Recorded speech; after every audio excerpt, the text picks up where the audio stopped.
Hello लोगोफोर, दिनै मोनसे गोदान भिडिअ बयखौबो बराय हरलायबाय। आसा खालामो भिडिअखौ जागायजेननायनिफ्राय जोबजासिम नायलांगोन। लोगोफोर, आर सानसोरां एन्टारटेनमेन्ट बेनारजों दिहुनजानाय गोदानै मोनसे मिउजिक भिडिअनि सायावनो आपडेट लानानै फैलायबाय। बे मिउजिक भिडिअनि टाइटेलनि मुङानो जादों दिमाकुसिनि साहा बिलाइ। बे मिउजिक भिडिअ गाहायै फावखौ खालामदों राइबेल बाग्लारि आरो बर' सेलिब्रिटिनि बयजोंबो सिनायजानाय बड' एक्ट्रेस अनसुमै बर'।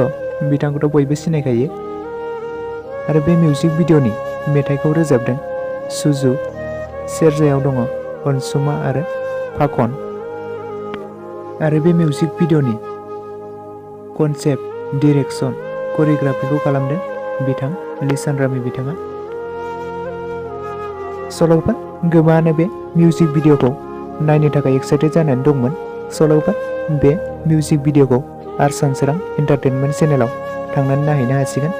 लोगोफोर, दिनैनि भिडिअ बेखिनियावनो। भिडिअखौ नायनानै एसेब्लाबो मोजां मोनदोंब्ला अननानै लाइक, शेयार आरो साबस्क्राइब खालामना होबानो जाबाय। आरो खाथियाव थाखानाय नटिफिकेसनखौ अल प्रेस खालामना लाबानो जाबाय, जाहाथे गोदान भिडिअ हगारोब्ला थाबैनो नोंथांनिसिम नटिफिकेसना सहैग्रोयो।